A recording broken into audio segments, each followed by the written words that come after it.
Oh, it's a little dark. Oh boy. Let's adjust that.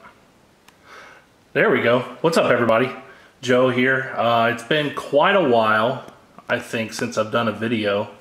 But I posted a picture a few days ago, 2 or 3 days ago, of a few Spyderco knives. These three. And I'll talk about these two in a little bit.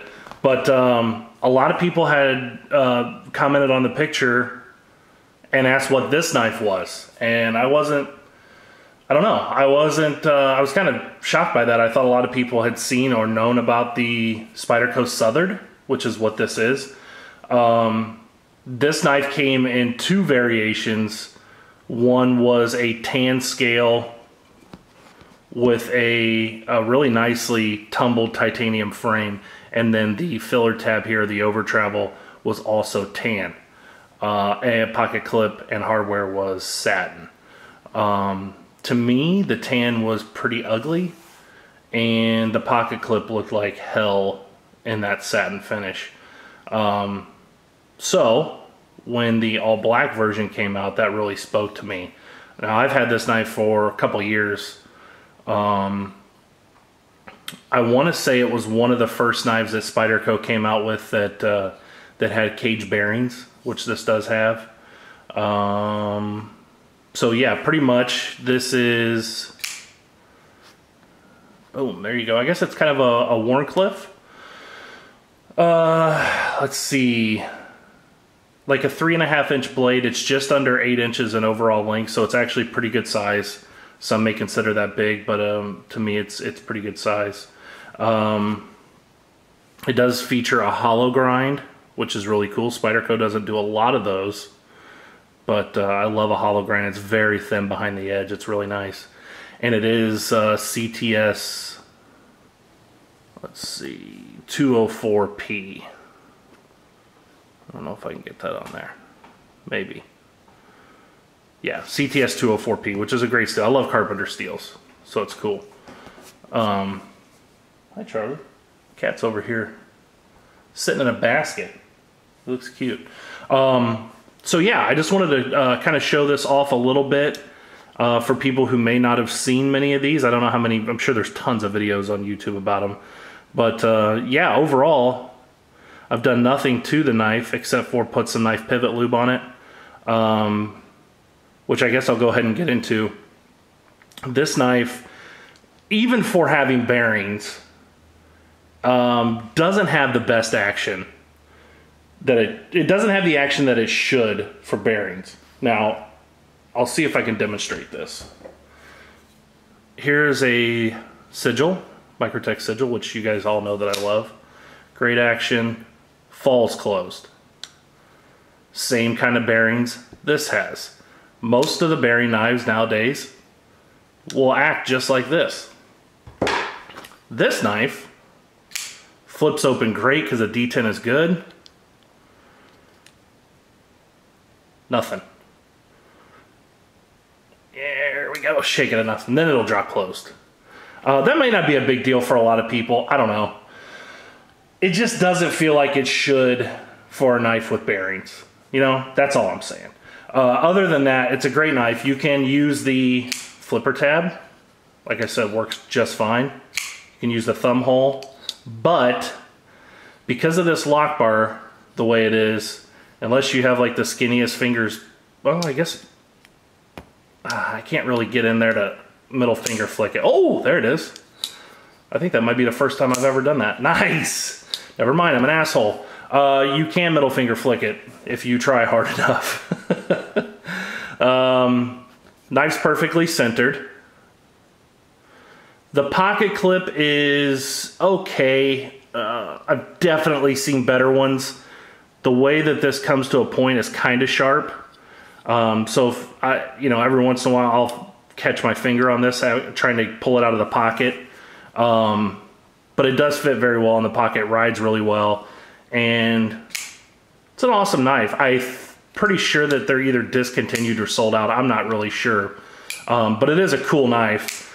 You guys all know from watching this channel, or if you don't, I have pretty large hands. I wear a 2XL glove. And you can see all my cat scars on my hands. And it fits my hand. It's very comfortable. It's a very ergonomic clip, or a very ergonomic design. Yeah, you can see that hollow grind. Look how sexy that is. Whew, yeah, baby. Love that blade. Yeah, overall, just a pretty cool knife. G10 scale. Lockup is, and it does not feature a lock bar insert either. Let's see if we can get the lockup on here. Maybe. It's a little late. I'd say around 60–70%. And that's the way it came. I mean, it's never really moved since then, so that's good. Like I said, I've had this a couple of years. So yeah, here, I'll give you a quick comparison with a Paramilitary 2.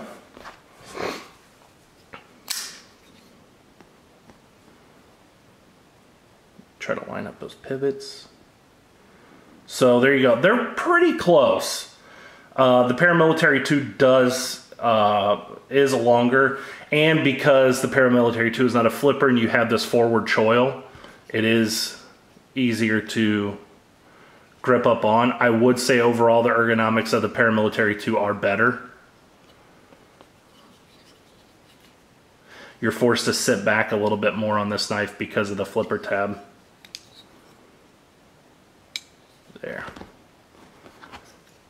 Yeah, you can see my PM2 is all beat up. It's been a good knife. Very, very smooth still. Not centered because I've destroyed this knife. It still works perfectly. So I got a couple questions about this knife as well. Not as many as this, but I figured I would show this really quick since we're showing Spyderco's off. This is a Yojimbo 2. This was a sprint run in S90V. Super tough steel. Carbon fiber scales.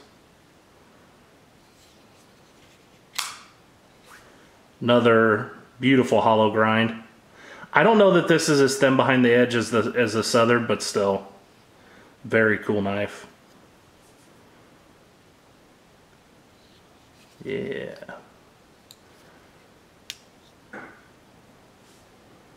Centered up very nicely.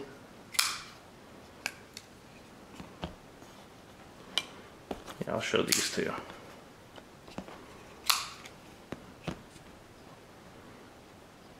There you go. So that's probably actually a better comparison.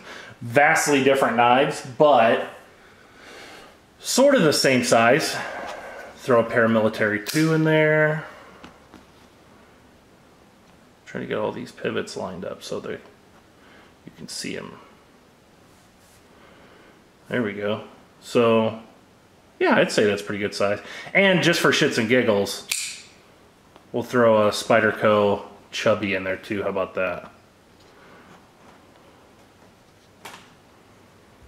I think this is all the Spydercos I own right now. I think. And the Chubby's obviously a little guy. This one is discontinued. This is a very cool knife too. Definitely seen its use. Again, another hollow grind, but not as thin as this.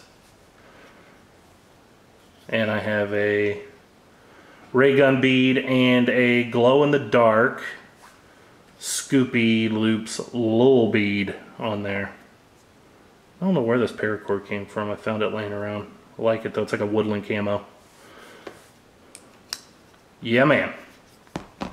So yeah, that's it. Just wanted to do a quick little video on the Spyderco Southard and show a couple of these other Spydercos off as well.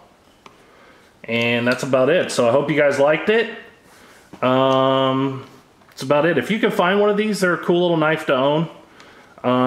If you're just really torn and you think you might want, I don't know, you think you might like the Paramilitary 2 better, I would probably err on the side of the Paramilitary 2.